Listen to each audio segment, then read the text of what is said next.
Olá, seja bem-vindo ao episódio número 3 do Knoxcast, o nosso programa mensal do Instituto John Knox.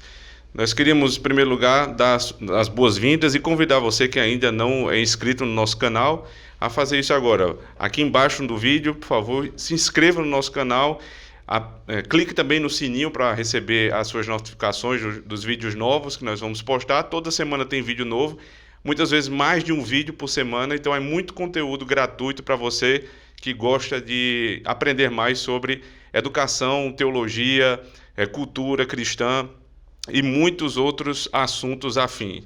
Hoje nós estamos aqui na nossa bancada, no episódio 3, aqui à minha frente o professor e presbítero Leandro Ribeiro, que é coordenador pedagógico do Instituto John Knox, especialmente da área do Knox Kids, o nosso trabalho, né, o nosso projeto de educação infantil cristã clássica. Seja bem-vindo, professor. Obrigado, pastor. Prazer estar aqui mais uma vez. À minha frente também, presbítero André Nakamura, que trabalha conosco na área de TI, é nosso diretor de TI do Instituto John Knox, presbítero da Igreja Presbiteriana do Alto Branco. Seja bem-vindo, presbítero. Muito obrigado, pastor.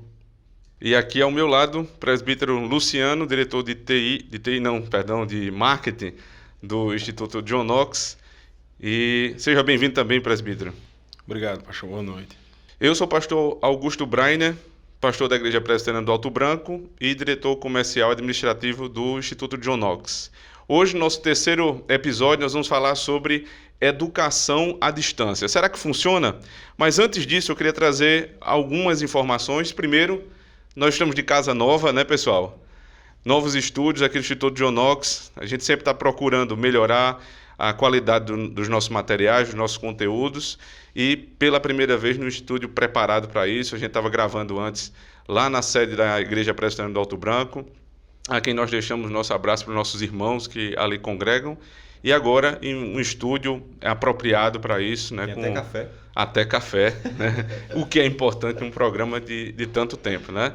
Então, espero que áudio, imagem, esteja tudo a contento, que vocês possam aproveitar cada vez melhor esse programa cheio de conteúdo gratuito que nós lançamos todos os meses. Além da Casa Nova, nós temos também outras novidades do Instituto John Knox chegando aí para o mês de julho. Dia 4 de julho, nós temos o lançamento da nova sede, né, do Instituto John Knox, aqui na cidade de Campina Grande, que vai abrigar algumas salas novas, né, para o Knox Kids especialmente, mas também em havendo necessidade para as demais assinaturas do Instituto e outros cursos que nós viemos a lançar. Então, uma sede nova, com secretaria, né, com toda a estrutura que nós precisávamos, e vai ser lançada agora dia 4 de julho. No mesmo dia do lançamento da sede física do Instituto John Knox na cidade de Campina Grande, nós vamos lançar também a nova versão da plataforma. Não é, presbítero? Está correndo lá com a equipe de TI. O desafio é grande, mas a gente lança. O desafio é grande, mas te vira. 4 de julho. Abner deve estar escutando aí. Abner, escute essa missão. 4 de julho, plataforma com versão nova, lançado no mesmo dia da inauguração da sede. Além, agora um recado aqui para a Onda Digital, nossos parceiros Christian e Jéssica, nós vamos lançar os novos perfis no Instagram, tanto do Seminário Knox, né, um perfil novo, completamente novo, e o novo perfil também do Knox Kids, juntamente com a Escola da Família. Então, 4 de julho é uma data especial para o Instituto John Knox. Se Deus quiser, sede nova, né, sede física do Instituto John Knox na cidade de Campina Grande, novos perfis nas redes sociais e também uma nova versão da plataforma do IJK a partir de 4 de julho. Nos aguarde, a gente está trabalhando muito para cumprir esses prazos. Ok? Dito isso, nós vamos começar o nosso bate-papo de hoje falando sobre educação à distância. Será que isso funciona mesmo? Antes de começarmos a abrir aqui a palavra para os irmãos começarem a debater, eu queria trazer uma notícia do portal G1, agora de 18 de fevereiro de 2022, que tem a seguinte manchete: pela primeira vez na história, graduações à distância têm mais alunos novos do que as presenciais, diz INEP. São dados divulgados pelo Censo da Educação Superior, referentes a 2020. Esses são os dados mais atuais que nós temos.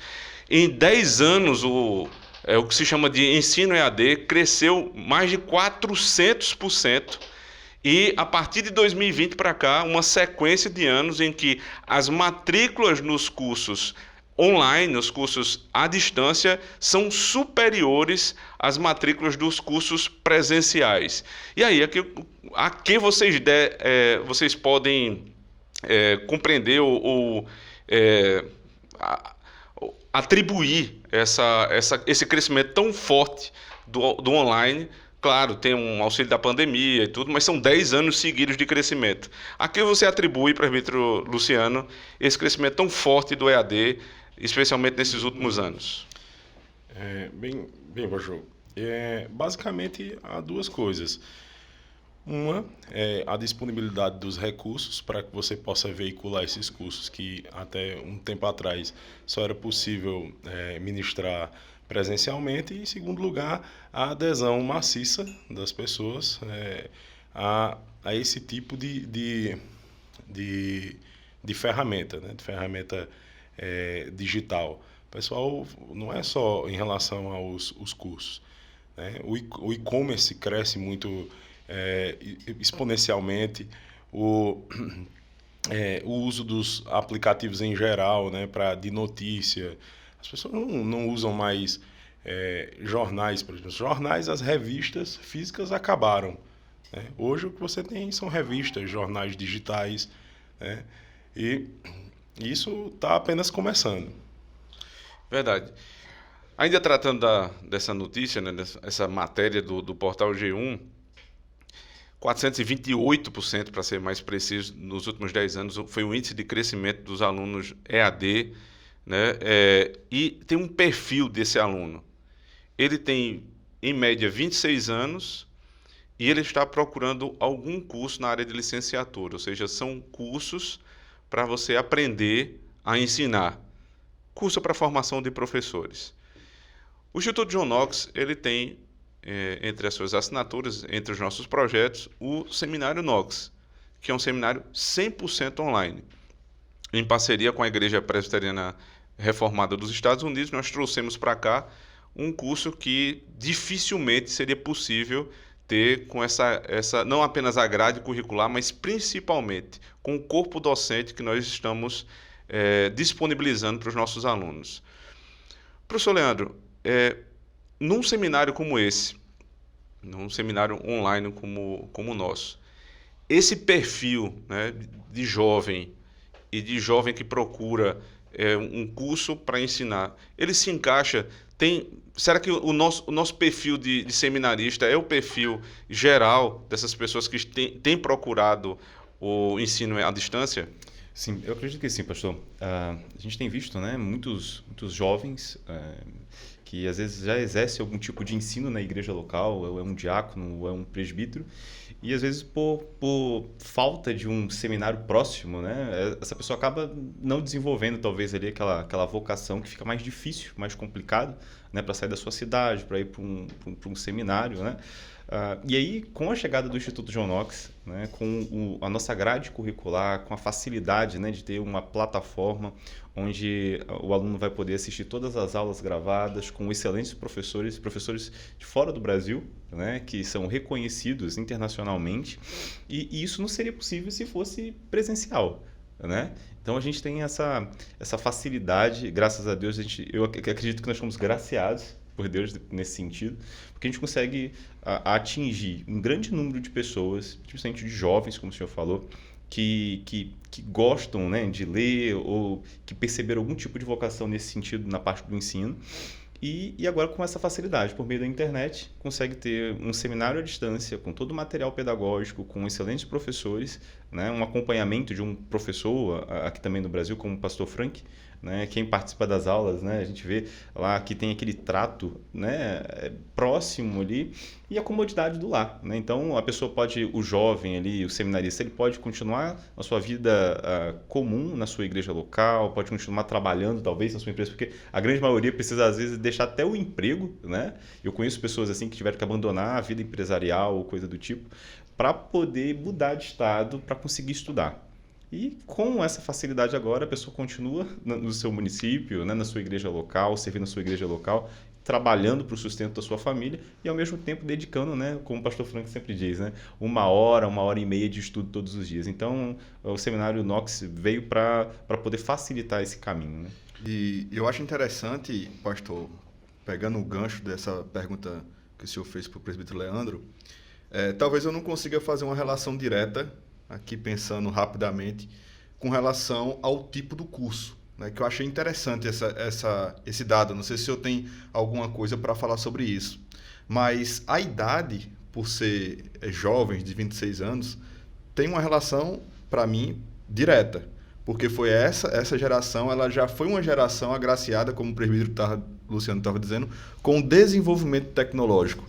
Então, são pessoas que já entraram na onda de internet de banda larga. Eles não ficavam esperando no sábado, 2 horas da tarde, para pegar um pulso só na internet de escada, né, e aproveitar ali. Eles já pegaram banda larga, já pegaram internet mais acessível, com um valor mais acessível, computadores que conseguem processar vídeo.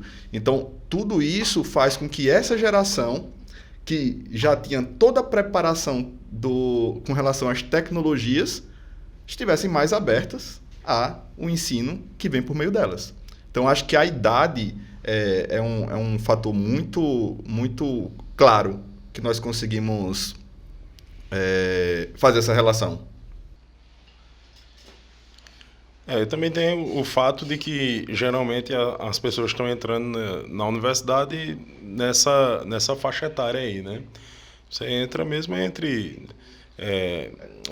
Hoje 18 anos, né? 17, 18 anos. 18, é natural que seja mais ou menos por aí.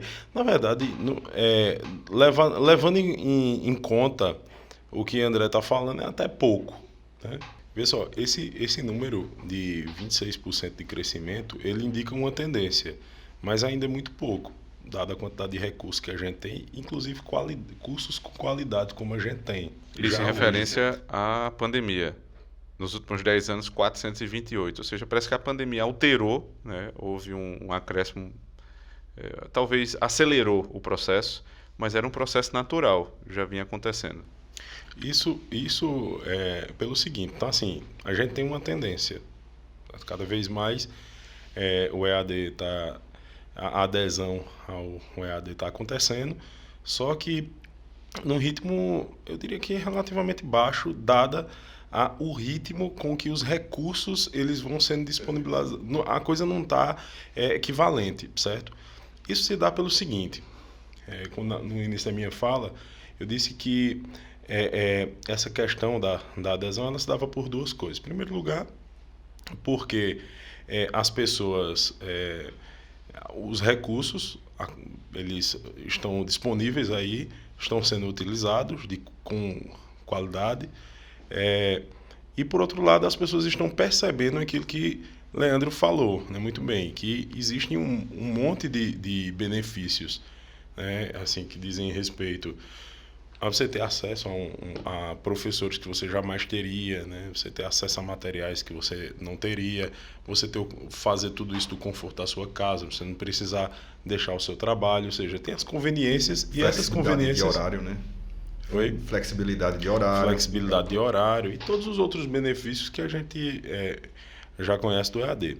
O problema é que claramente nem todo mundo tem...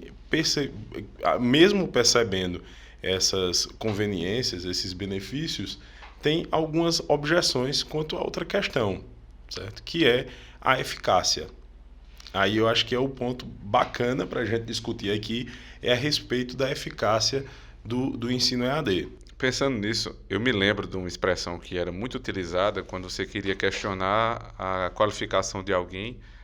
Se dizia o seguinte: parece que fez um curso de correspondência.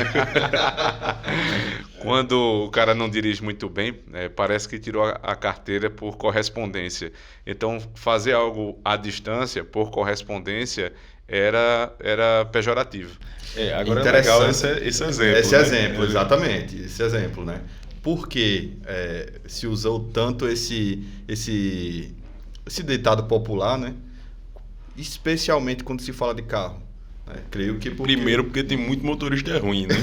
Então a demanda aí nessa área é muito grande por essa piada. E segundo porque dirigir, por mais que você tenha toda aquela aula prática, Aliás, teórica, exatamente, você tem a parte prática da direção, né?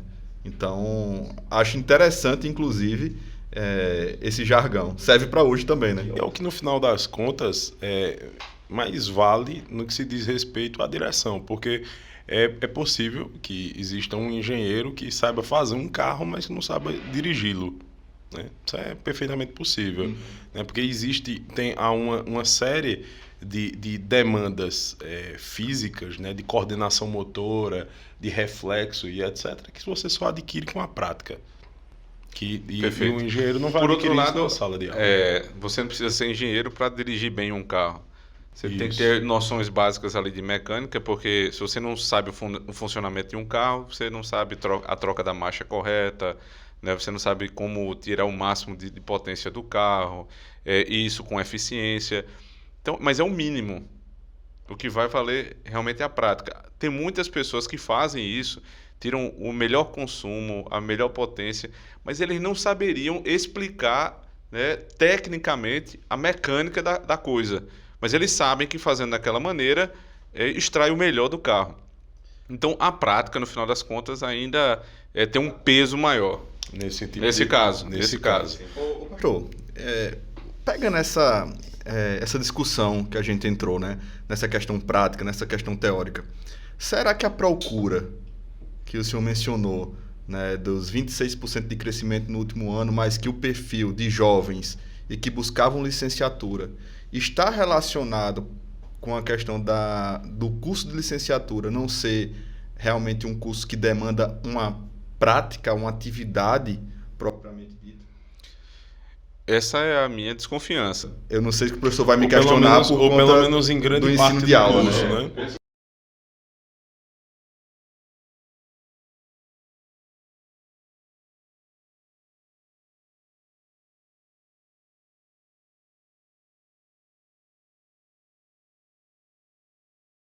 Simplesmente não existe.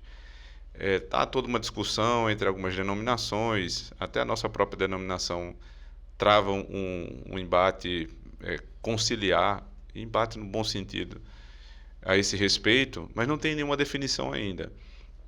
E muitas pessoas moram no interiorzão que não tem condição nenhuma de deixar aquela vida comum que tem ali para sustentar a família. E que a internet já chegou. Exato. A internet chegou, mas o seminário não. Você tem 9 seminários presbiterianos no Brasil, né? Eles ficam, a maioria deles, nos grandes centros.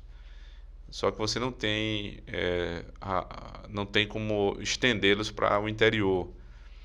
Você tem distâncias muito longas. Tem um país que é um continente, né? Maior do que inúmeras regiões do mundo que abrigam vários países ao mesmo tempo. E você tem poucos seminários.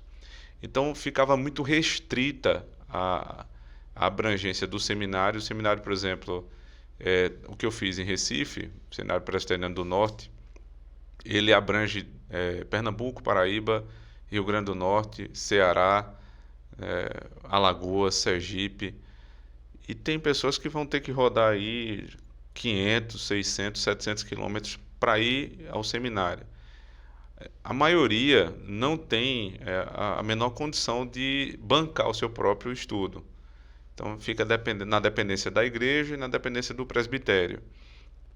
E essa dependência se dá justamente nas áreas as menos financeiramente abastadas. Ou seja, você já não tem acesso ao presencial porque você mora numa cidade pequena. As cidades pequenas têm geralmente igrejas pequenas e com poucos recursos. E você tem que despender um recurso maior do que aquele que já mora na cidade grande. Então é uma conta que não fecha. Você não consegue fechar. E essas pessoas que moram longe, naturalmente elas não conseguem ficar indo todo final de semana para suas igrejas. Não ficam. A maioria delas vai uma vez por ano ou no máximo 2 vezes por ano. E assim, o contato em 4 anos passa a ser esse contato de 4 a no máximo 8 8 vezes com a igreja local. Isso é terrível, né? Porque termina você perdendo o vínculo. Não é à toa que dificilmente você vê um desses seminaristas que são enviados, esses candidatos, né, que são enviados para o seminário, eles retornarem à igreja de origem, especialmente quando ela é uma pequena igrejinha do interior. Perfeito. Então essa igreja que eu estava mencionando lá do interiorzão fez um esforço assim fenomenal, um esforço absurdo para mandar o seminarista, pediu ajuda a igrejas do presbitério, todo mundo se juntou e bancou 4 anos de estudo num seminário presbiteriano presencial que não é barato, né? E eu não estou questionando o valor. Realmente é caro porque para você manter um seminário presencial é muito caro. E aí depois que você fez Na verdade, esse tendo em esforço vista os inteiro, custos do seminário, é barato. é até barato. É um porque- grande esforço que a denominação faz também para manter esses seminários abertos e funcionando com certa estrutura. Mas essa igrejinha que eu estava me referindo, lá no interior, no sertão da Paraíba, ela despendeu 4 anos dos seus recursos, né, muita gente ofertando, para a formação de um pastor. E nesses locais são justamente os locais onde mais se precisa de plantação. Só que a maioria desses alunos não voltam mais para lá. Eles foram formados com dinheiro do sertão e vão para a capital. E deixa eu fazer uma provocação aqui, colocando um dado, né? Ou pelo menos questionando a respeito. Vocês já prestaram atenção à quantidade de candidatos que vai ao seminário e tem a sua ordenação, quando ele retorna ao presbitério para ser avaliado, que fica o negócio meio stand-by e é postergado por alguns anos porque não tem campo?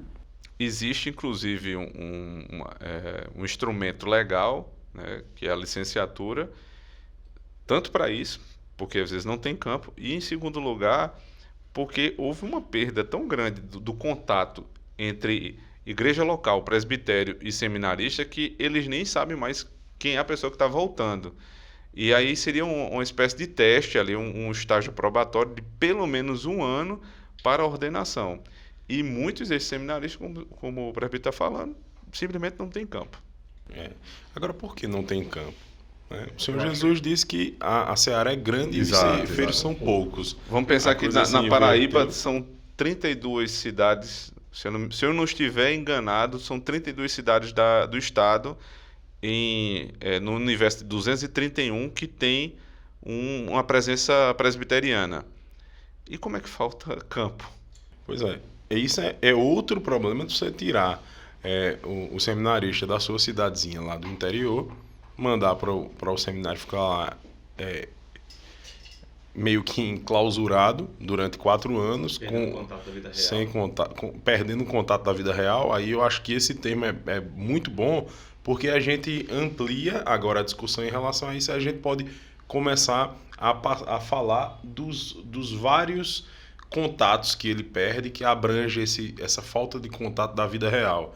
E um deles é o seguinte: se ele estivesse na sua igreja local, tendo o acompanhamento do seu pastor, né, vivendo a vida local e estudando via EAD, ele teria a oportunidade, por exemplo, de plantar uma igreja no intermédio ali da sua região, né? Por exemplo, se ele está numa cidade que tem certamente outras cidades por perto que não tem presença, que não há presença, por exemplo, presbiteriana, então ele pode estar durante a semana, alguns dias, entre os estudos, os trabalhos, fazendo um trabalho de plantação, de evangelização. Mas quando ele vai para o seminário e fica lá longe, no máximo ele vai fazer isso aí, mas dentro daquela cidade que certamente tem várias igrejas. É por isso que existem, inclusive, tantas igrejas nos grandes centros. Porque tudo, no final das contas, colabora para que as coisas aconteçam ali, né? É por isso que tem muitas empresas, é por isso que tem muitas... Porque vocês faziam tudo, toda a questão empresarial, ela industrial e de escritórios, tudo ficava muito restrito aos grandes centros, porque os recursos eram muito escassos. Por exemplo, você tinha ali, né, André estava falando um tempo desse, de como as empresas de TI têm buscado o interior certo? E especialmente o Nordeste, ou regiões onde os salários bases são mais baixos. Porque você pensa aí, você paga, sei lá, 10 mil reais para uma pessoa que mora em São Paulo, 10 mil reais é nada, né? Mora na Grande São Paulo, você mora ali.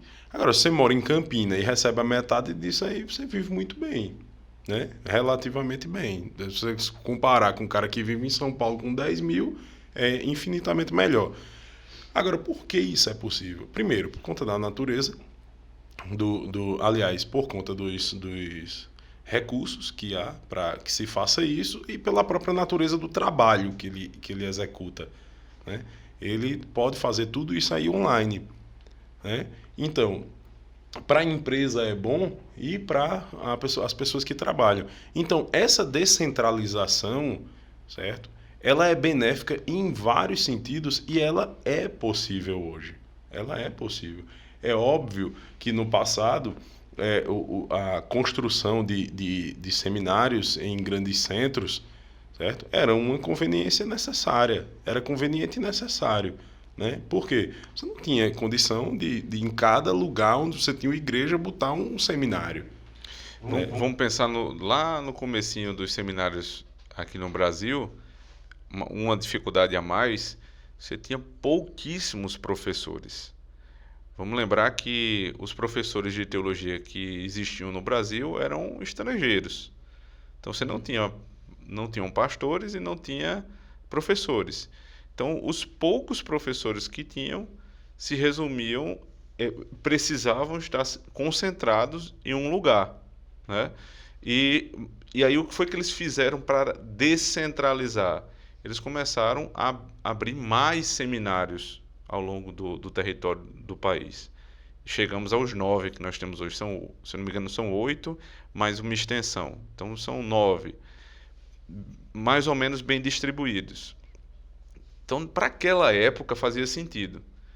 Não existia o recurso tão disseminado do EAD como hoje. Só que hoje você tem uma quantidade de professores muito maior. Você tem equipamentos, você tem recursos, né, de primeiríssima linha para fazer com que estes professores, que são muitos, mas não são tantos assim, melhorou muito, mas nós não temos uma abundância de professores de teologia, né, de alta performance, de alta qualidade, em cada cidade do país. Não é assim. Então, esses que estão mais disseminados, eles podem se reunir, inclusive, em cidades distintas para, numa única instituição, cada um na sua cidade, fazer um seminário à distância, ou até mais do que isso. No nosso caso, o Seminário Knox, nós temos nossos professores nos Estados Unidos, que gravam as aulas lá, enviam para o Brasil, e nós fazemos uma tutoria aqui com o pastor Frank Brito, lá no Rio Grande do Sul, que deixa o seminário mais tupiniquim, vamos dizer assim. Traz a discussão para o nosso cotidiano, a teologia para aplicação no Brasil. Mas como a parte teórica ela é una, então nós temos professores de altíssimo gabarito, que nós não teríamos acesso aqui, e ao mesmo tempo a conveniência de um professor brasileiro para falar a língua que nós falamos. Então, por um lado, o contexto do Brasil é completamente diferente do início da história, mas existem ainda muitas limitações. Não existem tantos professores assim. E, ao mesmo tempo, nós temos uma quantidade de pessoas interessadas em formar-se como presbítero, diácono, pastor, ou simplesmente como um membro, né, que gosta de teologia. E isso foi fomentado muito pela própria internet em relação à doutrina reformada. Vocês devem lembrar que há cerca de 15, 20 anos, para você encontrar a edição de uma publicação de um catecismo no Brasil, depois de 20 anos atrás, era coisa dificílima. Até as institutas, né, que tinha nos seminários no começo, eram as institutas em espanhol. Que o pessoal espanhol. Eu lembro professores meus, não tão velhos assim, gente de meia idade, que passou pelo seminário e teve acesso à teologia sistemática em espanhol, as institutas em espanhol. Isso há 15, 20 anos. Então, os recursos melhoraram muito. Isso é inegável. É mais ou menos como se a gente tivesse construindo as nossas casas na beira do rio, porque a gente não tinha condição de fazer canais para levar a água. Só que é impossível que todo mundo more na beira de um rio, né? Não tem beira de rio que dê para tanta gente. Então é necessário fazer esses canais, levar tubulação para levar água até casa. Quando se tem água encanada, ninguém vai lá no rio pegar água e trazer na cabeça, né? Exatamente. E é isso que acontece. Esses primeiros momentos, certo? Onde os recursos eles são escassos, é óbvio que você vai lutar com as armas que você tem. Você não tem, não teria, talvez, não sei, mas vamos supor que não houvessem recursos melhores do que os seminários centralizados nos grandes centros na época, certo? Só que como todo arranjo que a gente faz o melhor que a gente pode fazer com o que tem naquele momento, certo? Ele não é perfeito, nem vai durar para sempre. O seminário não existe uma ordenação na escritura, porque o seminário ele é algo que é circunstancial, esse modelo de seminário, certo? O que é ordenado na escritura é que presbíteros formem outros presbíteros, ensinando todo o conselho de Deus, ensinando como é o pastoreio, fazendo tudo aquilo que a gente já sabe que precisa ser feito. Certo? Isso é que é ordenado. Agora, de acordo com as circunstâncias, a forma como isso vai fazer, certo? De acordo com os objetivos a ser alcançado, né, é que a gente vai estabelecer os meios, certo? De acordo com o que a gente, aonde a gente pretende chegar e os recursos que a gente dispõe, né? Quando você tira esse seminarista, você já gera esse problema, certo? De plantação de igreja. Esse negócio, isso é óbvio. Eu participo dos concílios da minha igreja, certo? Não participo de todos, participo dos que eu sou chamado a participar, mas eu também converso com outros irmãos de outros concílios da nossa denominação, por exemplo, certo? Que participam, que tem esse problema. Ou de outras denominações também, que não conhece um seminarista que passou um tempo sem ordenação porque não tinha campo, ou que foi ordenado e ficou trabalhando na igreja que tinha sido formado, né, ou chamado, da igreja que ele congregava antes de ser seminarista, por um tempo, mesmo sem necessidade, para que ele não ficasse parado, né? Então, assim, todo mundo, acredito que todo mundo conheça, ou pelo menos uma pessoa que passou por isso. Mas a gente precisa olhar para essas situações e tentar entender o que está acontecendo.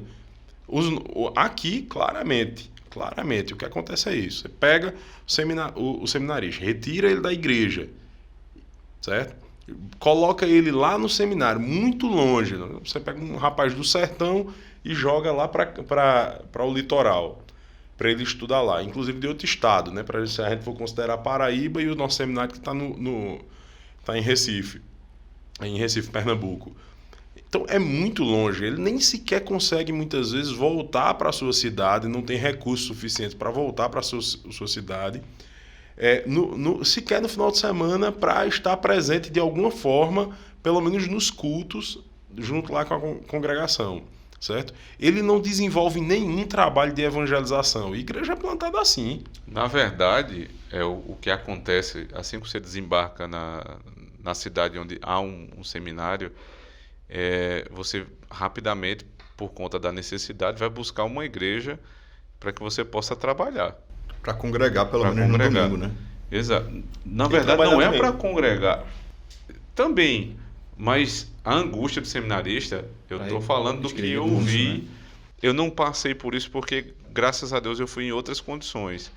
Mas muitos colegas meus, eles ou trabalhavam, então não iam pagar as contas no final do mês. E se for trabalhar em outros ramos, em outras atividades, não tem condição, né? Porque, por exemplo, ele estuda de manhã, né? Aliás, assistir aula de manhã, às vezes à tarde, às vezes até à noite, né? Também. tem a rotina de estudos. Se não for um negócio ali dentro do que ele está fazendo, dentro de uma igreja e tal, eu acho que é difícil. Os né? cursos noturnos foram extintos. Então só tem curso pela manhã. Como é que você trabalha? Você não tem como trabalhar. É uma situação difícil. A aula vai até 12:30. Mesmo que você consiga um trabalho à tarde, um deslocamento numa cidade grande, é complicado.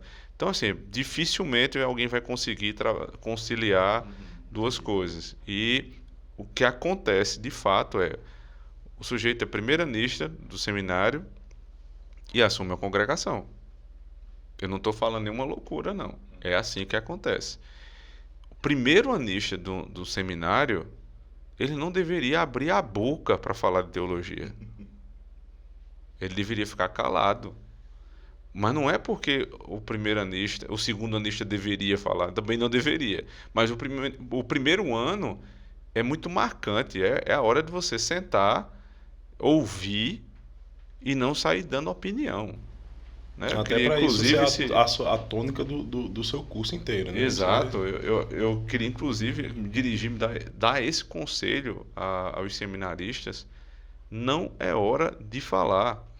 Nós falamos sempre isso para os seminaristas do Seminário Knox. É a nossa orientação. Não falem, não emitam opinião. A hora é de aprender, a hora não é de ensinar. Mas no seminário presencial, você é obrigado, praticamente, em todos os casos, a fazer isso. E aí o sujeito não pagou grego, hebraico, não pagou nenhuma exegese, muito menos fez um sermão de prova para ser aprovado, ele está pregando todos os domingos, aconselhando e visitando. Exatamente. E quando voltam de férias para suas igrejas locais, o pastor, na grande maioria, né, dos casos, os pastores das igrejas locais tiram férias nesse período para o seminarista poder assumir o lugar dele, então, e o seminarista fica ali até acima dos presbíteros da igreja local, né? O seminarista vai dar estudo, né, durante a semana, vai pregar de manhã, quando tem culto pela manhã, prega à noite, dá a escola dominical e o pastor entra de férias. Então, assim, são 4 anos muito intensos. O cara não para. Ele não para. Ele não para. Ele tem uma rotina de trabalho digna de um pastor, só que sem o treinamento. Então, eu duvido que alguém fosse ser medicado pelo primeiro anista do curso de medicina. Isso é proibido, inclusive. Você não pode. Ele não pode medicar. Só que nós estamos falando aqui sobre problemas do corpo, quando nos referimos aos médicos. Um pastor, um seminarista que está sendo treinado para ser pastor, ele não vai lidar com problemas do corpo. O médico passa um remédio, ele pode ter pode matar. Uma contraindicação. A pior coisa que pode acontecer. E pode chegar ao máximo de matar o corpo. Mas um conselho errado de um seminarista, a figura do seminarista na hora que ele está orientando alguém da igreja é a figura do pastor, ponto final. Quem está pregando ali é um pastor. Pode lançar o corpo e a alma no inferno. Então não é possível que a gente tema mais entregar o nosso corpo a alguém que não tem habilitação para isso, e a gente entregue a nossa alma, a alma das nossas esposas e filhos, a uma pessoa que não tem não só preparo, mas também não foi legitimamente ordenada, investigada, testada por um presbitério. Pastor, isso que o senhor está falando, né, inclusive entra na questão da qualidade do ensino que esse seminarista vai receber para ter todos esse treinamento para que possa chegar no final do seminário, quando for ordenado, para fazer um aconselhamento coerente com a Escritura, uma pregação que realmente seja fiel às Escrituras. Mas a gente falou muito sobre esses seminários se concentrarem, né, nas grandes capitais, e alguém que está nos escutando pode dizer, mas na minha região, eu estou aqui no sertão, ou então estou no interior, tem outros seminários. Tem vários seminários. Né? São vários seminários e várias pessoas sendo formadas e várias pessoas recebendo, né, digamos assim, uma ordenação pastoral. Aí entra naquilo que a gente estava falando sobre a qualidade desse ensino. Quem são os professores que estão dando aula nesses seminários e qual é, digamos assim, os recursos de ensino que eles tiveram ali, o conteúdo e como eles foram acompanhados nesses seminários que acontecem muitas vezes. Por exemplo, aqui em Campina Grande a gente tem alguns, né? O pastor e o presbítero Luciano conhecem esses seminários. O presbítero Leandro chegou há pouco tempo na cidade, então não conhece. Foi poupado disso. Mas e esses seminários? Eles não estão ali perto do povo? Eles não estão ali perto das cidades do interior? Rapaz, é o seguinte. Antes da questão da qualidade, certo? Tem uma questão anterior. A qualidade já mataria, né? Mas vamos supor, porque para a gente não, de alguma forma, não ser injusto, vai lá que tenha algum seminário desses aí que seja bom, certo? Mas vamos supor que fosse possível colocar em cada, vamos dizer assim, grande cidade do interior de cada estado do país, um seminário relativamente bom, certo? Isso ainda não invalida a questão do EAD, por conta de todas as conveniências. Porque a questão é a seguinte, entra outra questão a respeito disso aí. É necessário que você construa um prédio, certo? Para que você coloque professores se deslocando até um lugar, para que esses professores fiquem lá todos os dias repetindo a mesma aula. Aí é outro ponto. É outro ponto. Para um número certo? Reduzido de alunos. Para um número muito reduzido de alunos, porque cada cidade tem quantos candidatos? Aí a gente entra não mais numa questão hipotética aqui, e a gente entra numa questão prática. Vamos ver quais são as circunstâncias, qual é a realidade desses seminários que a gente tem. Certo? Os professores muitas vezes não têm absolutamente condição de se dedicar ao seminário, porque eles não têm, muitas vezes não têm nem o dinheiro do combustível para ir ao seminário. Eles trabalham voluntariamente ali. Então, o que é que acontece? Inclusive, vocês sabem que eu trabalhei já em alguns seminários aqui da cidade, dei aula em alguns seminários, e pelo menos em um deles, quando eu fiz as contas no final do período, foi realmente uma oferta que eu dei, não foi uma oferta que o seminário deu. E eu não estou falando isso a título de reclamação, porque eu fui muito consciente. Mas como é que você faz uma educação de qualidade desse jeito? Certo. Esse é um problema que a igreja tem, muitas vezes, de achar que tudo tem que dar prejuízo. Né? Não importa. É óbvio que em alguns casos a gente precisa a igreja não é uma entidade de fins lucrativos, certo? Mas a gente precisa ter muito cuidado para onde a gente manda os recursos que a igreja disponibiliza. Por exemplo, para você ter um curso presencial, você tem que fazer um investimento num prédio, no mínimo que seja.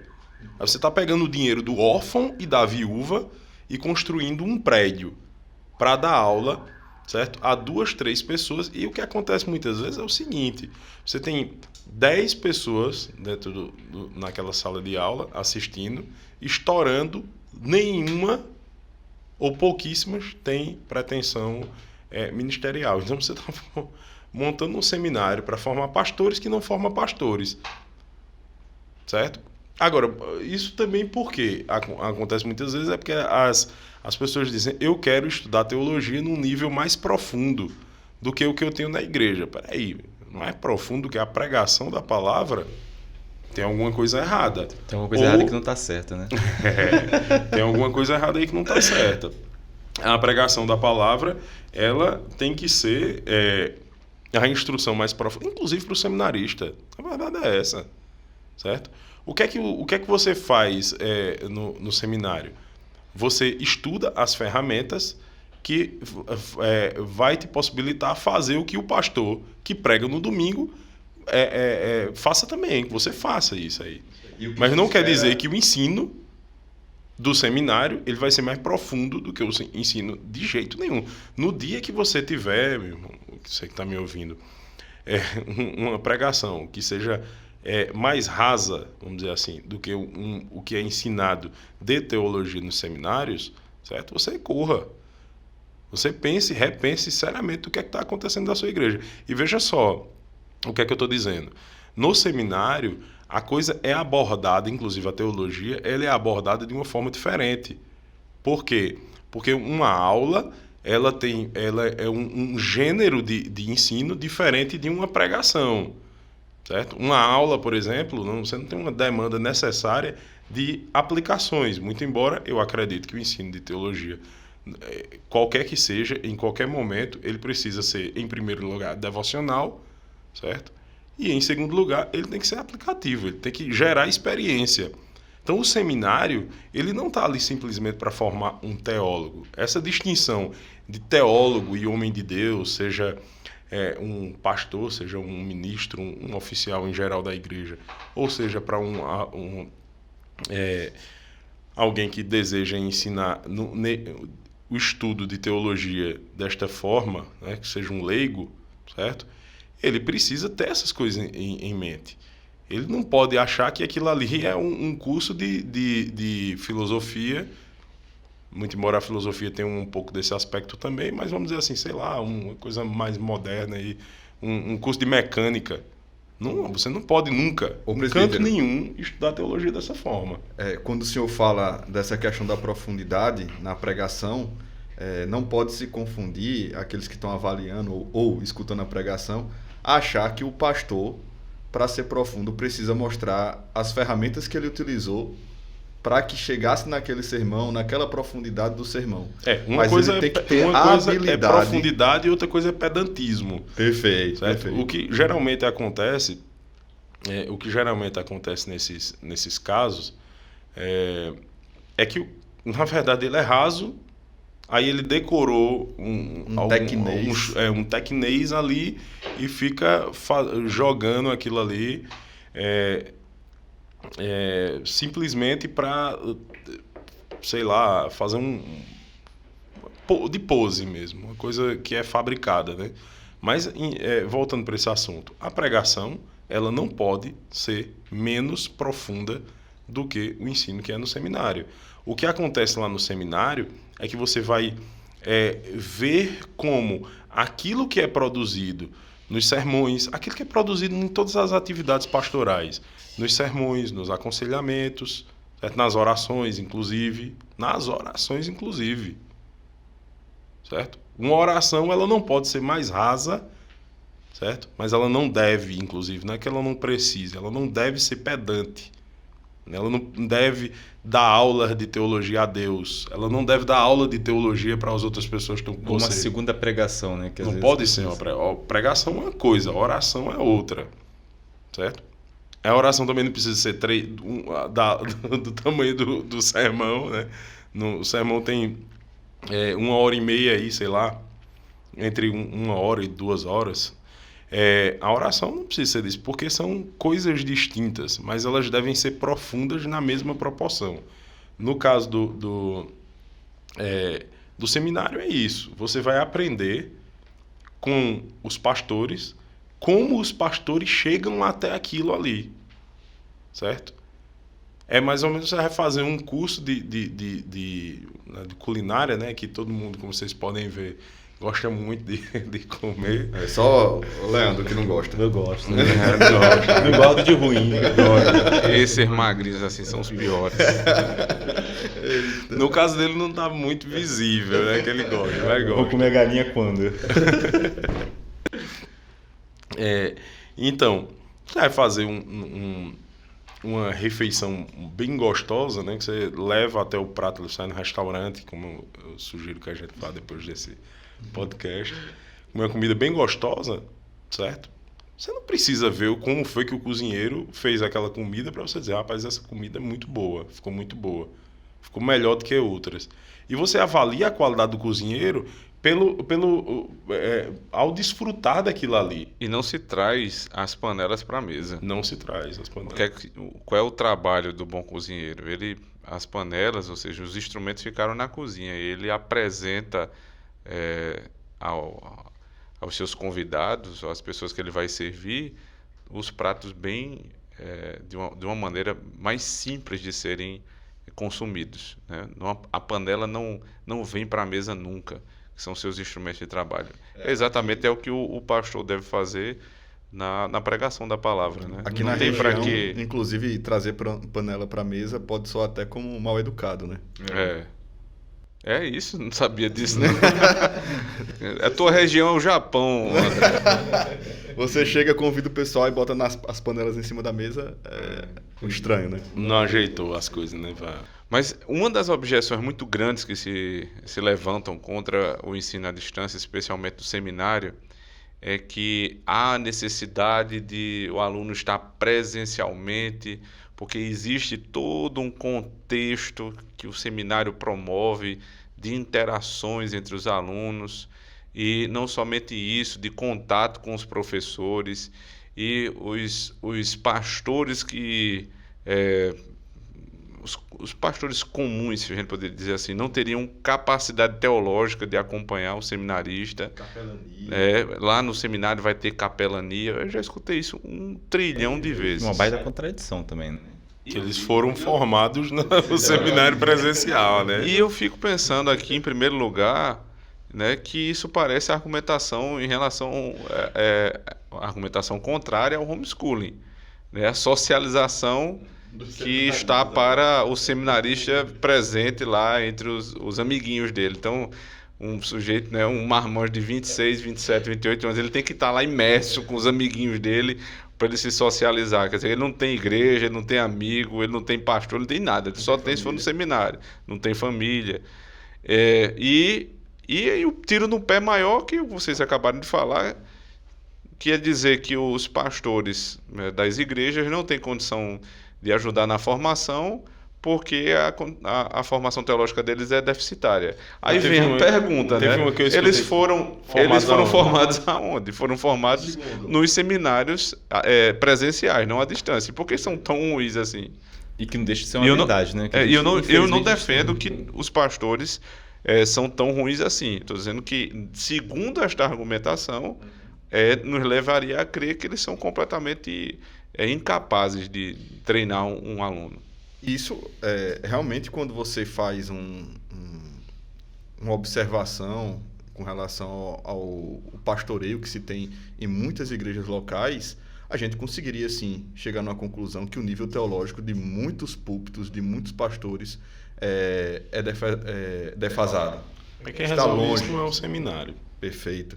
E outra coisa, mas por que o nível desses pastores é defasado? Por que você tem no seminário, teoricamente, segundo a argumentação, professores preparados que continuam sempre no seminário e você não vê essa qualidade do ensino chegar na ponta, nos pastores que vão estar lá nessas outras regiões que, segundo a argumentação contra o EAD, eles vão dizer que não vão conseguir acompanhar ou tutorar aquele seminarista na sua própria região. Eu vi outra, sabe? Sobre essa questão da incapacidade do pastoreio, pela questão de tempo, de dizer assim que os pastores das igrejas locais são muito ocupados, eles não dão conta nem de visitar os membros das igrejas, como eles vão ainda acompanhar o seminarista. Rapaz, eu vou dizer um negócio a vocês, é uma argumentação muito triste, né? Porque, em primeiro lugar, isso mostra só uma coisa, certo? Que esses homens que falam essas coisas não têm a menor noção do que é uma igreja local. Porque, veja só, se ele está dizendo que o pastor da igreja local ele não tem condição de pastorear um seminarista, um candidato só, que tem dentro da igreja dele, como é que esses homens que estão nos seminários, eles pastoreiam, sei lá, 30, 40, Por exemplo, quantas turmas tem? E Você tem pelo lembrando- menos 4 turmas, né? Que são 4 anos. Isso. Você tem 4 turmas rodando. Vamos dizer que tenha 5 alunos em cada, você tem pelo menos 20. E lembrando, presbítero, que estes professores não têm dedicação exclusiva ao seminário, não. Eles são pastores de igrejas locais também. Ou seja, ninguém seja, é visitado. é- Quem diz isso está dizendo, eu não visito os membros da minha igreja porque eu tenho 20 para tomar conta no seminário. Ou então o contrário. Eu não pastoreio. Se esse argumento, mais uma vez, ele está certo, tem um problema muito grande aqui dentro da gente. Estes homens que estão... E eu nem acho que seja, sabe? Eu nem acho que seja. Eu acho que eles devem fazer um bom trabalho dentro das suas igrejas. Não vou questionar, não estou lá para ver. Mas eu vou supor que os irmãos são zelosos e que eles façam o trabalho deles, certo? Na igreja e no seminário. Só que, assim, a que serve esse tipo de argumentação? Essa é a questão, certo? A gente começa a fazer questionamentos, inclusive, de cunho intelectual, né, rapaz? Que capacidade a pessoa tem de formar esse tipo de objeção, não sabe juntar lá com cré. É preocupante. Ou então tem uma má vontade muito grande aí de outra natureza que eu não quero especular, né? Mas fique quem quiser com a pulga que quiser atrás da orelha. Mas geralmente quem levanta essas objeções trabalha num seminário presencial, né? Aí não se dá conta que está levantando uma objeção contra si mesmo, por conta dessas coisas que a gente falou aqui. Das duas, uma. Ou ele está mentindo, e é possível sim, porque ele dá conta da igreja dele, dá conta de todos os seminários, todos os seminaristas que tem dentro do seminário, que ele é capelão, diretor, sei lá, certo? E é mentira, que aí para mim é a pior derrota de todas. Ou então ele está sendo negligente, ou com o pastoreio no seminário, ou com o pastoreio na igreja. Certo? Então, assim, a gente precisa pensar um pouquinho, rapaz, e ver o seguinte, o que é que a gente tem em vista com o seminário? Qual é o propósito do seminário, dos seminários? Se o propósito do seminário for realmente formar ministros, certo? A gente precisa ver quais são os meios necessários para que esse ministro seja formado e a gente começar a empreender os recursos que a gente tem para alcançar esse fim. Certo? E dentre esses recursos, e eu acho, aquela parte que a gente lá no começo falou, sabe? Sobre a questão de haver aspectos do ensino, né? E André até falou como uma provocação assim para Leandro falar, e Leandro levanta até essa bola para ele agora, que terminou sem falar sobre isso, né? Você tem uma procura muito grande de EAD para a formação em licenciaturas e André pegou e levantou assim a possibilidade. Rapaz, será que é porque licenciatura não precisa tanto da questão prática, né? Aí Leandro meio que ficou assim, peraí, eu quero falar agora. Na área de pedagogia, é muito comum que tenha cursos à distância, é muito comum, né? Porém, tem um momento dentro do curso que o aluno ele vai precisar ir para a prática, ele vai precisar fazer um estágio obrigatório com as séries iniciais ali, né, com educação infantil, depois vai ter que fazer um estágio com ensino fundamental 1, ensino fundamental 2 e ensino médio. Né? Então, assim, chega um momento que há essa necessidade de colocar em prática, né? Só que, assim, no nosso caso, com a questão do seminário, nada mais prático de que o aluno está fazendo à distância, né, tendo ali excelentes professores, como a gente já falou, e ter a oportunidade de colocar em prática na sua igreja local. Sob a supervisão do seu pastor e do seu conselho. Exatamente. Então, assim, tá tudo equilibrado, assim, dessa forma. Eu também acho. Eu também acho que essa palavra equilíbrio é a que define. Aqui, esse programa e o assunto não é para a gente fechar. Abandonemos todo tipo de ensino presencial e abracemos apenas o ensino EAD. Essa é aquela discussão lá a respeito de homeschooling ou escola. Uhum. Nunca entramos nisso, né? O Instituto tem o Nox Kids presencial em Campina Grande, João Pessoa, Fortaleza, chamamos para o Rio Grande do Sul. Uhum. É o arranjo. Há uma necessidade, existem pessoas interessadas, está lá o arranjo. Mas essas mesmas unidades presenciais, elas também têm acesso, os nossos alunos têm acesso à plataforma. Por quê? Eles podem viajar com os pais e precisem passar alguns dias ausentes, então ele vai pro EAD. Então, é a questão de você olhar para Sim, seu tem um contexto negócio legal que e acontece. utilizar os recursos mais adequados. E não são os alunos que, nesse caso específico do Nox Kids, não são os alunos que estão no EAD, né? É os pais. Exato, exato. É uma outra, é outro arranjo, né? Porque eles são os pais que vão dar aula. Mas, enfim, a discussão não é abandonemos o ensino presencial e vamos abraçar apenas o EAD, porque EAD é a revolução da educação. Nós não temos de revolucionário nada. O que a gente quer, na verdade, é, olhando para o contexto que está dado, né, as informações que nós temos, a tendência lógica, pela providência de Deus, tudo isso é a providência de Deus.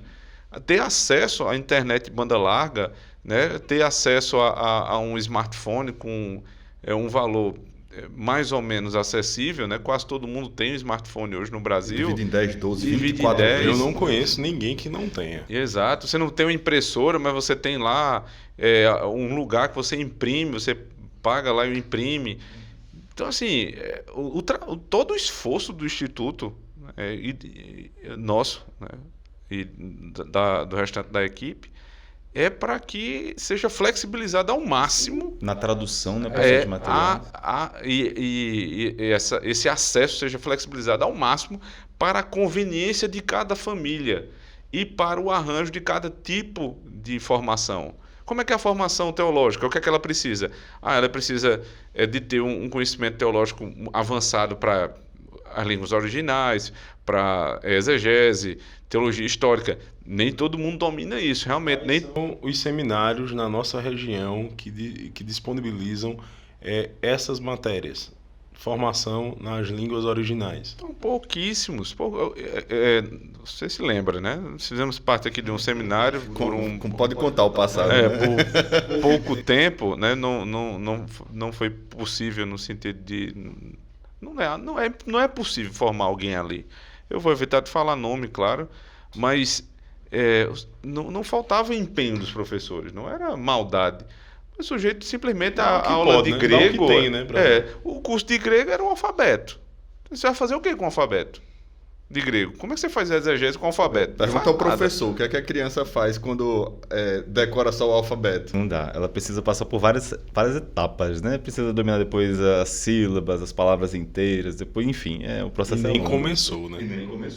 Imagine... decodifica e não tá nem... deu o primeiro passo. Tá? Então, imagine um pastor. Então nós temos a necessidade que o pastor domine minimamente, de maneira funcional, as línguas originais, depois começa a trabalhar com elas nas exegeses, né? Nos sermões, nas outras áreas da teologia. Difícil você ter pastores que realmente tenham esse nível de treinamento, né? Porque você aprende no seminário, depois você não tem contato com gramática de maneira tão cotidiana. E aí nada mais lógico de você dizer, não, então essa parte aqui eu posso terceirizar. Foi o que nós fizemos. Então essa parte aqui...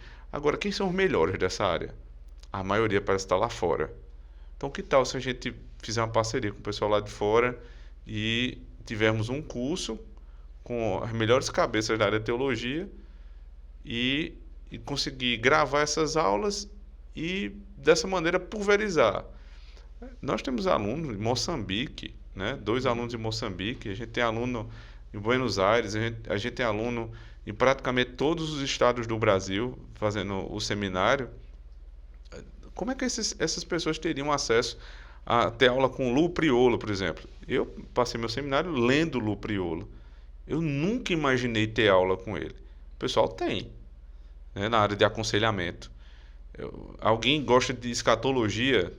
Tem aula com John Moncraft. Quem tem isso no país?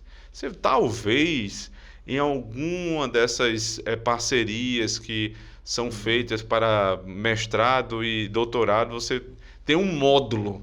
É um módulo.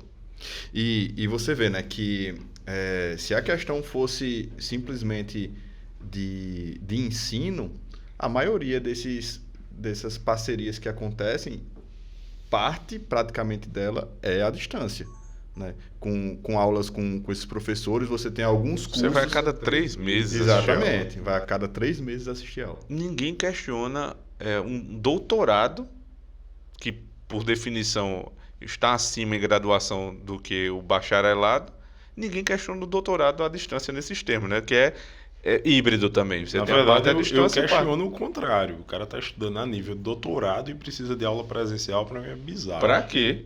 Qual é o sentido de você fazer doutorado com aula presencial? Assim, é um nível de graduação que se espera que o sujeito tenha condições, já reuniu as condições de fazer sua própria pesquisa científica, porque ele vem pagando metodologia da pesquisa científica desde a graduação. Não aprendeu ainda, meu filho? Ele precisa de um orientador, sim.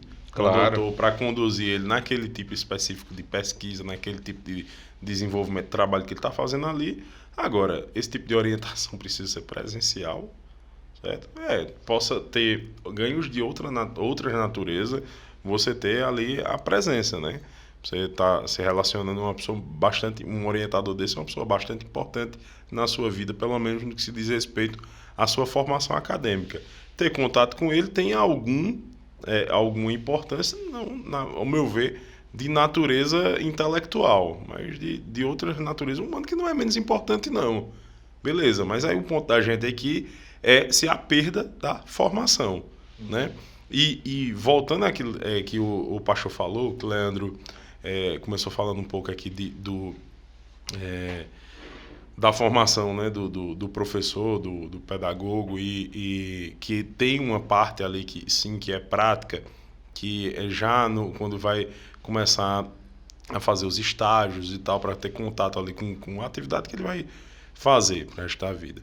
A gente precisa voltar para essa questão da conveniência, certo? Porque a gente poderia dizer, na verdade, que a educação, que a formação, né, seja em qualquer nível, seja em qualquer área, ela é uma arte. Ou seja, você tem ali um conjunto de ferramentas, um conjunto de técnicas que estão sendo assimiladas para que possa alcançar um objetivo muito específico, de acordo com quem está estudando, com quem está ensinando e o que você quer aprender. Então, o que é que você tem que ver? Eu preciso chegar até este determinado ponto aqui da minha formação. Então, o que é que eu vou fazer? Vou criar meios, vou ver quais são as ferramentas que eu disponho, para por meio delas a gente conduzir o aluno até o estudante, até aquele ponto. Então, uma coisa que já tem sido muito falada a respeito, principalmente no que se diz respeito à questão do homeschool, que é a questão da personalização do ensino do pai para com o aluno, que ele só vai ter 1 ou 2, 3, sei lá, né? Alguns aí que a gente conhece vão ter 7 né, alunos, mas é um número, mesmo esses que têm 7, um número muito menor do que o que se costuma ter nas escolas, e com a pessoa que mais conhece cada aluno e que pode ali, e que tem mais autoridade, que pelo menos em tese tem mais condição de se relacionar ali com os alunos, né? Então tem essa personalização do ponto de vista do aluno, certo? Mas a gente nunca pensa da personalização, ou quase nunca, seriamente e bem detidamente mesmo, da personalização da parte do que se pretende ensinar, que é o que a gente está discutindo aqui. Olha só, a gente vai ter um curso de licenciatura. O curso de licenciatura tais e quais partes podem ser EAD, a gente vai fazê-las, certo? Aí você chega a uma determinada parte que é mais prática, mas a gente pode começar a pensar que, inclusive, essa parte prática, ela não precisa ser dentro da estrutura da própria escola que deu aquela parte. Isso aí pode ser terceirizado também, certo? Se você tem um curso EAD, você pode, de repente, fechar uma parceria com uma escola presencial, certo? E você colocar os alunos lá para fazer isso, né? Ora, veja só, não é isso que é feito com os candidatos. Quando eles vão para um seminário, ele não vai procurar uma igreja, como o pastor falou, para que ele continue congregando, para que ele comece a trabalhar e etc. Isso é um arranjo conveniente muito legal, quando você não dispunha dos recursos que nós temos hoje, né? É muito, muito bacana isso aí. Agora imagine, Luciano, achei interessante. Só que hoje é o contrário. Ele pode ficar estudando aquele que estudaria no seminário, certo? a gente terceiriza isso aí, e ele fica dentro da igreja dele. Exatamente. Ele não sai de tudo. E era esse ponto exato que eu ia comentar, que agora, da mesma forma com que tu fizesse a relação de que os pais que conhecem melhor os filhos e estão aplicando ali aquele ensino aos filhos ali no homeschool, nesse arranjo que a gente estava falando, quem melhor para estar próximo do seminarista do que o pastor? Que conhece Aquele que ele, vai que é dar o tutor conta, dele. os presbíteros, aqueles que vão dar conta da alma dele a Deus. Então, a Da igreja alma local... deles e da candidatura deles no no presbitério, né? presbitério, exatamente. Porque assim, o tutor... Foi que negócio bizarro, né? Assim, eu repito, é um arranjo bacana enquanto a gente não tem os recursos que a gente tem hoje. Ele vai chegar para dar um relatório para o presbitério, por exemplo, no caso da nossa denominação, né? Que vai estar ali constantemente, ano a ano, recebendo o relatório do seminarista e tal. E ele vai falar de uma pessoa que ele praticamente não tem contato mais. Não convive. Não tem Agora, convive. imagine esse seminarista tendo um excelente conteúdo que, como o pastor Augusto falou, não teria nem no Brasil, né, alguns dos professores, ele conseguir ver na sua igreja local o funcionamento da igreja local, estar próximo dos presbíteros, serem acompanhados dia a dia, poder ver como funciona, inclusive, organicamente, uma igreja local. Tem uma vida de crente, ter uma verdade, vida que é junto isso aí, com os né? irmãos, ter uma vida ali de interação, porque para mim às vezes parece que o seminarista ele acaba sendo ele tem uma característica diferente. Ele parece que não é um crente mais comum. Parece que ele fica num local ali como se fosse a parte da igreja. E aí ele nem é um pastor, como o presbítero Leandro estava falando, mas parece também que não pode ser mais considerado um membro, limbo, né? um membro de uma igreja local, né? Ele parece que é uma semi-autoridade. E eles começam, por viver nesse meio só de seminarista, sentir esse tipo de sentimento deles mesmos. Porque eles saíram da igreja local, eles perderam o convívio dos irmãos e acaba vivendo uma alienação entre eles ali no seminário. Deixa eu falar E assim, sobre... só um ponto. Quem conhece seminarista, né, alguns amigos seminaristas que podem estar assistindo aí, vá ver muitas vezes o tipo de conversa que um primeiranista tem nas rodas do seminário.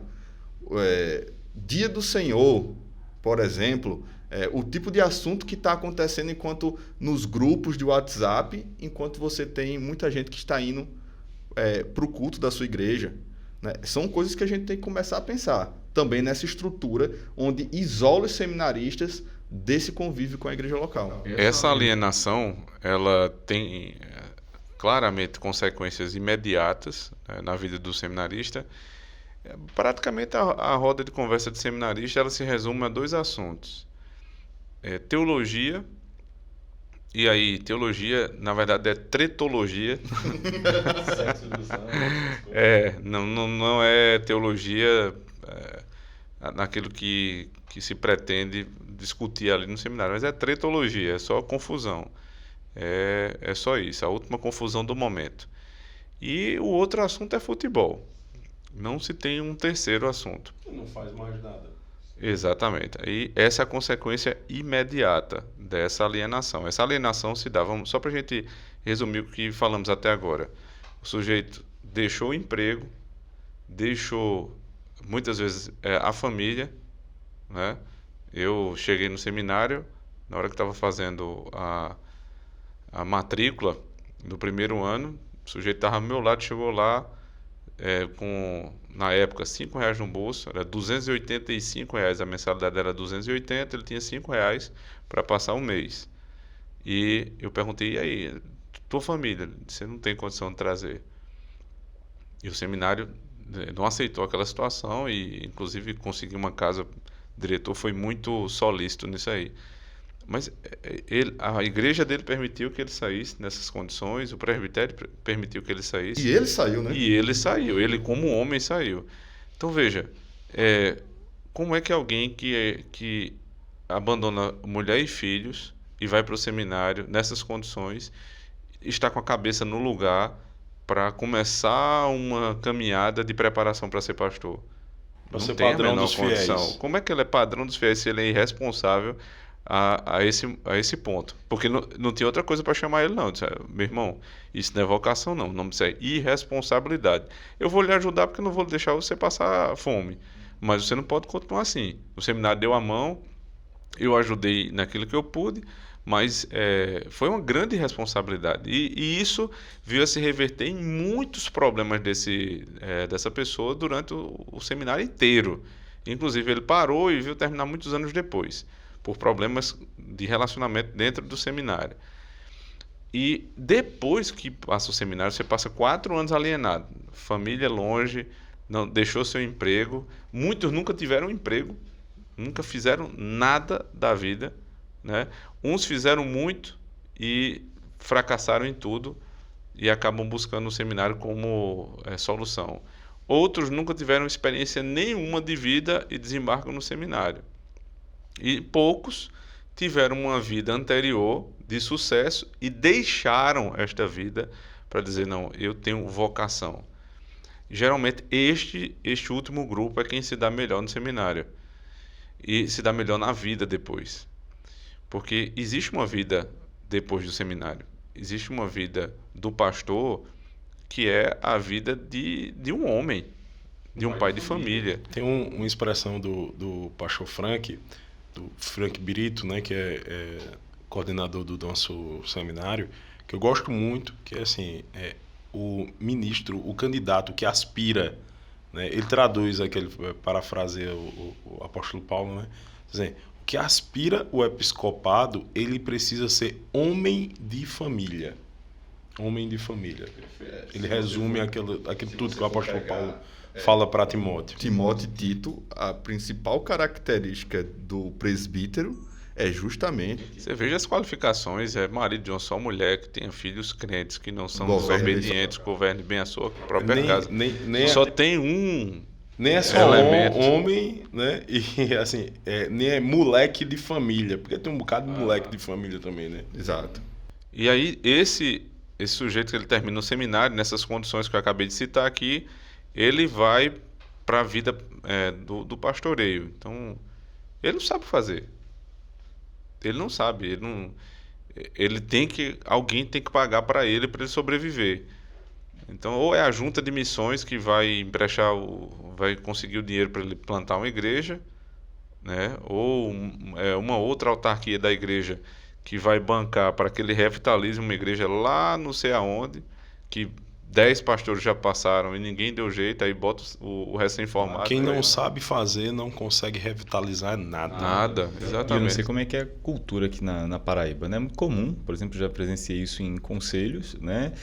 Que na discussão era o seguinte, o seminarista está lá, ele tem que passar um pouquinho de perrengue porque eu passei na minha época, né? Então não vão aumentar muito agora não, o recurso que está mandando, e eu vi isso várias vezes, né? Então é meio que fosse uma coisa cultural, é necessário deixar o cara viver de forma franciscana lá, né? Internado no mosteiro lá, por exemplo, vivendo praticamente em miséria. Às vezes o que acontece também leva isso aí a acontecer. Primeiro, é falta de destreza de quem não sabe educar, né? E por outro lado, o que olha ver esse bando de menino que sai do seminário. Cara, menino.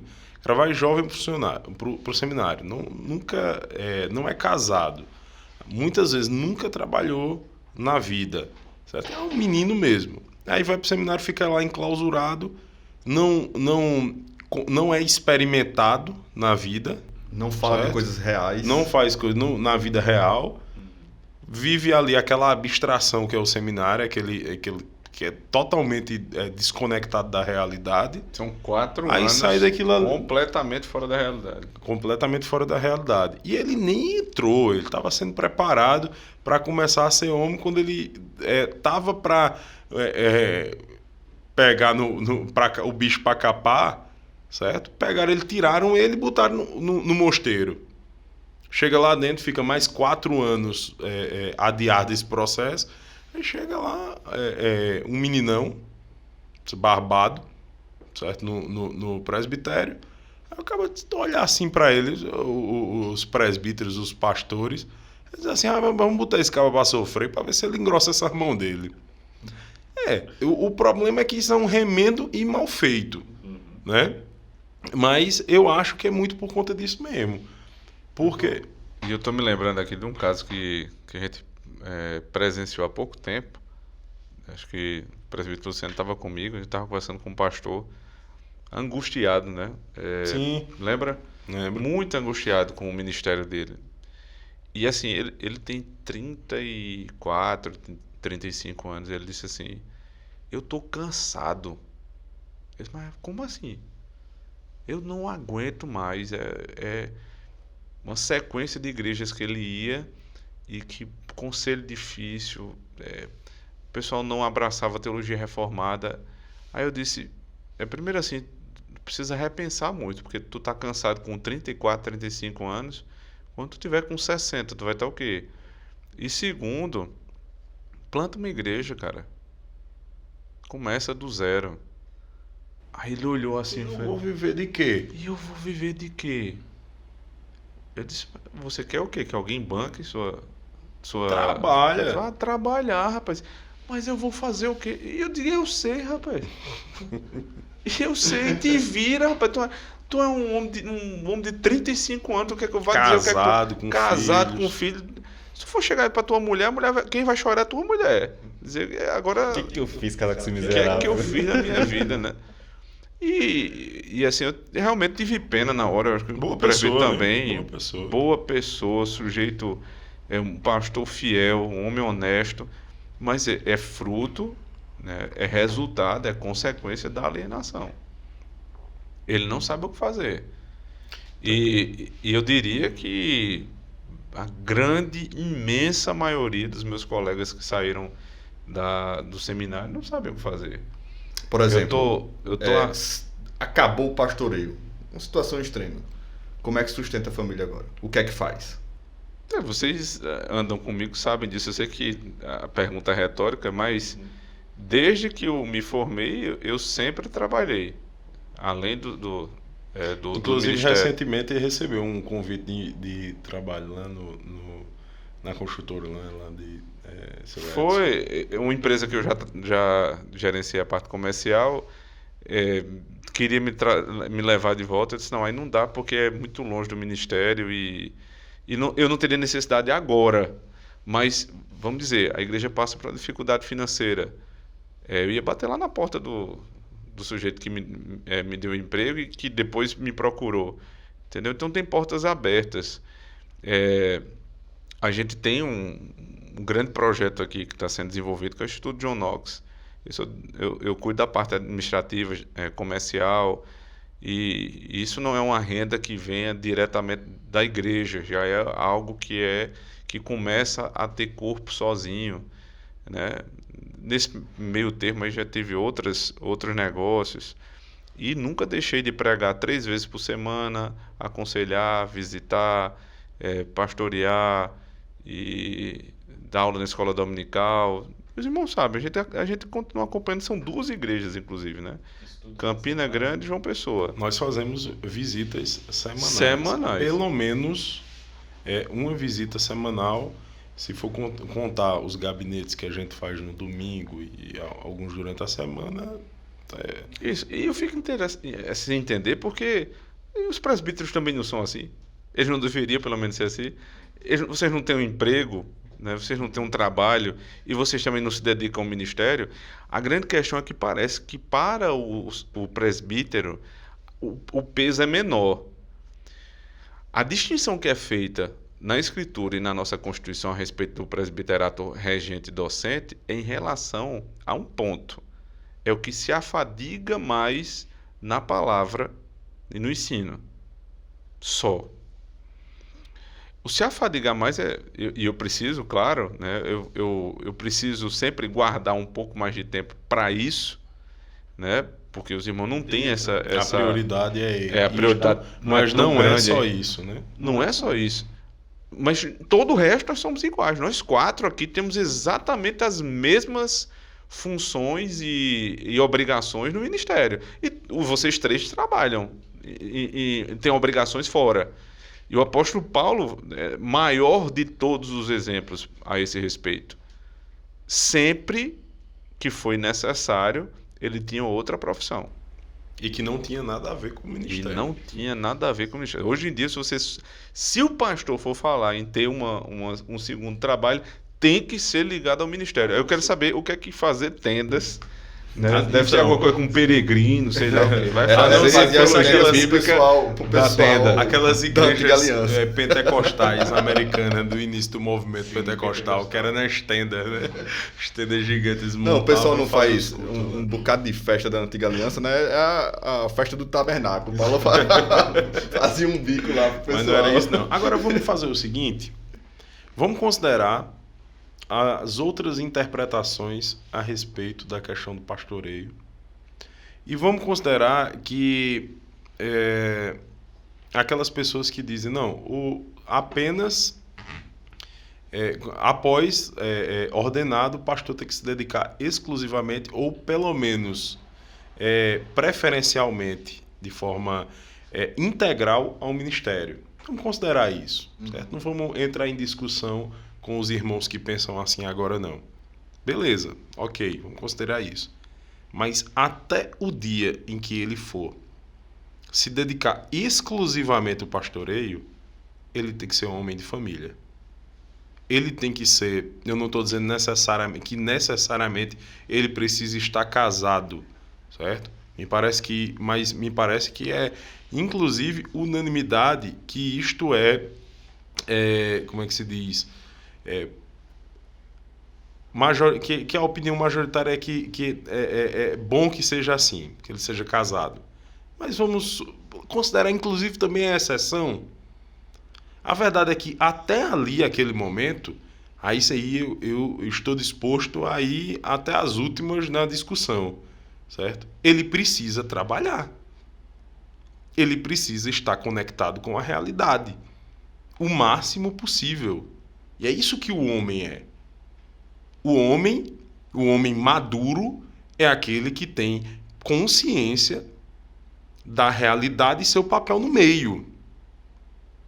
Sair do ambiente, que é o ambiente, entre aspas, natural, de convívio, onde ele vai pastorear, onde ele vai estar acompanhando pessoas para ir para um seminário, ficar enclausurado, não me parece que é um bom meio de formar este homem que precisa ter consciência do seu entorno, de si e do seu entorno. Não me parece. Então, esse negócio de menino ordenado, como é que você examina aquelas prerrogativas que o apóstolo Paulo diz que o ministro, o aspirante, deve ter? Aquilo é o aspirante. Aquilo não é o pastor. Não é dito que o pastor ele precisa ser aquilo. Certo? Você, pelo menos não ali quando ele está falando para Timóteo, a respeito daquelas prerrogativas. O que aspira o episcopado. Certo? Excelente obra desejo. Aí vai falar de como é que tem que ser o ministro. Ou seja, porque você tem que ver aquelas qualidades já nele enquanto ele aspira. Porque senão não faria sentido. Ele tem que ser daquele jeito, o ministro tem que ser daquele jeito, mas ele fala aquelas coisas para que para que elas sejam observadas no aspirante, porque é do aspirante que ele está falando. E ele fecha a recomendação lá no final dizendo mandando ter cuidado para não impor as mãos precipitadamente sobre neófitos. E o que é um neófito? O neófito não é alguém que sabe pouca teologia, não. Tem ímpios que sabem muita teologia. Teologia não é uma coisa difícil, muito difícil de aprender, certo? Até certo ponto, porque é uma coisa que Deus fez para os simples. Para que as senhorinhas mais simples da nossa igreja, para que as crianças... Veja os nossos catecismos, por exemplo, que foram produzidos para criança... O nível de teologia que tem ali, então as pessoas elas são capazes de aprender teologia, certo? É difícil, num sentido, mas há potência para as pessoas aprenderem. Então não é o neófito não é alguém que não sabe muita teologia. Neófito é alguém que que não se observa unidade entre a vida e a teologia, onde teologia e prática não se confundem na vida dele. Na vida dele. O que ele professa, e é interessante porque a própria Escritura faz, entre aspas, essa confusão entre a profissão de fé, né, com profissão, sabe, a palavra está mais relacionada a você verbalizar alguma ideia, né, você fazer algum discurso, você proferir alguma coisa, certo? Mas Calvino diz que quando Timóteo apresentou, quando Paulo está falando que o bom testemunho, aliás, a boa confissão de fé que Timóteo fez perante muitos, dizia respeito não somente à profissão dele que ele fez de fé diante da igreja, certo? Mas à vida dele. A boa confissão de fé, segundo o grande teólogo, o grande reformador João Calvino, ela diz respeito à prática também, certo? Então, o neófito é alguém que é experimentado, que não é experimentado na fé. E como é que você é experimentado na fé, meu amigo? Você é experimentado na fé vivendo a vida comum. Vivendo a vida comum e aplicando a teologia. Aplicando os princípios da lei do evangelho ao dia a dia, ao cotidiano. Mas você tira a pessoa do cotidiano, acabou. Como é que essa pessoa vai ser experimentada na fé? Como é que você vai ver se diante das circunstâncias da vida, porque é isso, você sabe que alguém é moralmente reto quando ela aplica a lei às circunstâncias da vida, mas não tem circunstâncias da vida. Aí sabe o que é que acontece lá na frente? Esse tipo de treinamento, esse tipo de pastor que está sendo formado, quando ele se depara com as circunstâncias práticas da vida dos membros da igreja que ele é pastor, ele se depara agora com uma situação que ele não sabe o que fazer. Porque ele não saberia o que fazer na vida dele. O que é o aconselhamento? Se não a orientação do que eu faria à luz da Escritura. Eu me coloco naquela situação e eu digo, à luz da Escritura, eu faria tais e tais coisas. Mas o sujeito ele não sabe o que fazer. Ele nem teve experiências a esse respeito, né? Ele não consegue fazer, talvez ele até, estou sendo bem bondoso aqui, imaginando que ele fez um bom seminário, ele sabe da teologia, mas acessar a tese teológica e fazer a ponte com a prática daquela família, no contexto familiar que aquela pessoa vive, é extremamente difícil. E pessoas alienadas não costumam fazer isso, porque elas vivem na alienação.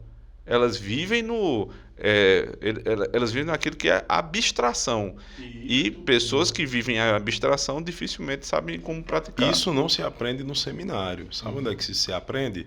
E se aprende convivendo com a família, trabalhando, frequentando a congregação. Especialmente... Imagina o seminarista que está no sistema híbrido, vamos dizer assim. Acho que o seminário Knox é um sistema híbrido, não é só EAD. EAD é a parte teológica, porque a parte prática ele vai desempenhar na igreja local, que é assim que deve ser. Que é meio aquela coisa que eu falei a respeito do que o Leandro tinha dito sobre a parte prática da pedagogia. Exato. Então, esse aluno que está no sistema híbrido do Seminário Knox, ele vai passar os 4 anos acompanhando o pastor dele nas visitas, se possível, em alguma reunião lá do conselho, algumas partes da reunião que sejam convenientes. Então ele vai conversar, ele vai se aproximar dos presbíteros. Isso é a melhor coisa que pode acontecer para o seminarista, aproximar-se dos presbíteros, conversar, visitar a casa dos presbíteros, ser amigo dos presbíteros. Não tem treinamento melhor do que esse. E vivendo a vida real. Vivendo a vida real. Eu acho interessante quando o senhor estava falando, né, desse formato híbrido, né, ou EAD, ou então presencial, ou as duas coisas acontecendo. É interessante o apóstolo Paulo, né? Ele acompanhava, ele pessoalmente ensinava, né? Ele discipulava pessoas, mas quando ele estava preso, ele não parou de ensinar. E lá e mandava uma carta, né? Ele não parou de ensinar. As cartas da prisão, né? A circunstância dele era o seguinte, tá preso. E agora, como eu ensino? Eu não estou presencialmente para ensinar as igrejas e um dos meus discipulados. Né? Exato. Não, Aí você papel, tem... papel e caneta, né? Eu não sei nem se A pode pena, falar a pena. papel e caneta. Aí vamos lá, vamos para os resultados do ensino à distância do apóstolo Paulo, né? Você tem cartas da prisão, aquelas cartas, né, da sequência Gálatas, Efésios, Filipenses, Colossenses, Filemon. João na ilha de Patmos. João em Patmos lá escreveu Apocalipse, mas especialmente essas cartas, elas não eram escritas, eram escritas com um endereço específico para tratar problemas daquela igreja, mas elas circulavam depois. Algumas orientações são dadas na própria carta para que elas circulem depois em outras igrejas. Ou seja, era um EAD que ficou cada vez mais abrangente. O recurso não era internet, não era smartphone, era carta, mas era um recurso que tinha na época. Tem até um texto do pastor Frank Brito, né, no Facebook dele, falando inclusive de como Calvino ele se correspondia. Primeiro tinha uma pessoa específica que registrava o sermão de João Calvino, fazia com que esse sermão fosse enviado para outras regiões da Europa, e algumas pessoas conseguiam, e alguns alunos conseguiam tirar dúvidas e discutir sobre determinados aspectos com ele à distância, via cartas. Né? Muito bem lembrado. E resultado, vamos falar em resultado sobre alguém que foi formado no seminário EAD, pastor Frank Brito. Aproveito para mandar um abraço para o pastor Frank Brito. Nós vamos estar com ele esse final de semana lá no Rio Grande do Sul, né, presbítero Leandro? Só no chimarrão.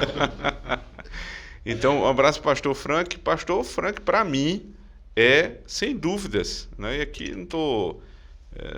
rasgando seda, como a gente fala seda aqui, né? para ele, não, é verdade. Para mim, um dos melhores teólogos que nós temos hoje no Brasil é o nosso coordenador pedagógico do Seminário Knox. Sim, mas eu não tenho dúvida disso. E ele foi formado em que seminário? No seminário que hoje é chamado Knox, mas o seminário da Igreja Presbiteriana Reformada dos Estados Unidos, que no Brasil tem o nome Seminário Knox. O nível de profundidade teológica do pastor Frank é invejável. E assim, ele não tem 60 anos, não, quando você está no melhor da sua teologia. Tem uns 59. Tá beirando. Uns 59, né? Só uma observação que Leandro falou do chimarrão, eu aconselho que você peça para a esposa dele fazer, tá certo? Para Simone. Simone, muito obrigado, viu? Não, se trouxer do jeito quando eu fui lá, não vai nem precisar pedir para ela fazer, não. Vai ter pronto toda hora. Né? Então, que bom. Então, pessoal, estamos chegando aqui ao final do terceiro episódio do Knoxcast, agradecendo a sua audiência, a sua paciência e pedindo a você que compartilhe esse vídeo com seus amigos, seus grupos de WhatsApp, né? Curta o vídeo do episódio 3. Se não é inscrito, se inscreva no canal, ative o sininho, continue nos acompanhando nas redes sociais, né? Passe ao máximo de pessoas a informação sobre esse podcast do Instituto John Knox. Hoje falando um pouco mais sobre o Seminário Knox, né? Mas certamente isso, né, diz respeito a todo e qualquer tipo de educação à distância, e podemos perceber aqui como é plenamente possível e extremamente eficiente estudar à distância, e nós temos muitos recursos para você, desde a sua criancinha, se você quer estudar com seus filhos, alfabetizar os seus filhos em casa, prosseguir na educação dos seus filhos, numa educação cristã clássica de verdade. Knox Kids, tutoria completa para pais educadores, desde o treinamento, a avaliação das crianças, passando pelo o acompanhamento dos pais, material pedagógico, planejamento sugerido de cada um dos dias da semana, avaliação posterior do desenvolvimento dos filhos, plantão na plataforma com uma equipe de professores, enfim, tudo que você precisa para começar bem e continuar bem no homeschooling. Além disso, Escola da Família, para quem deseja cursos variados, né, de formação literária, formação de imaginário, liderança cristã, feminilidade, masculinidade bíblica e muitos outros cursos por apenas R$ 9,90 mensais. Escola da Família é para quem quer formar a família inteira e gastar muito pouco, R$ 9,90 mensais, com o compromisso de lançamento todo mês de aulas ou cursos novos. O Seminário Knox R$ 99,90 por mês, e o Knox Kids, e Escola da Família R$ 9,90. O seminário foi o que nós mais falamos, mas é um seminário completo em parceria com a Igreja Presbiteriana Reformada dos Estados Unidos, uma equipe de professores de primeiríssima linha. Temos um tutor brasileiro com aulas ao vivo todos os sábados. Para quem não pode assistir aula no sábado, não tem problema, fica tudo gravado na nossa plataforma, organizado semana a semana. Você pode fazer matrícula em qualquer época do ano, não tem turma, você entra e vai acessar o material e ter o tutor lhe acompanhando ali os seus estudos. Você vai fazer isso à medida e dentro do seu próprio ritmo, na medida do possível e dentro do seu próprio ritmo. Dito isso, muito obrigado mais uma vez pela sua audiência. Deus abençoe sua vida. 4 de julho, inauguração da sede do Instituto John Knox, lançamento da versão nova da plataforma do JK e também novos perfis na rede social, inclusive com um perfil novo do Seminário Knox. Deus abençoe a sua vida e até julho com o episódio 4 do Knoxcast. Boa noite, pessoal. Boa noite. Deus abençoe.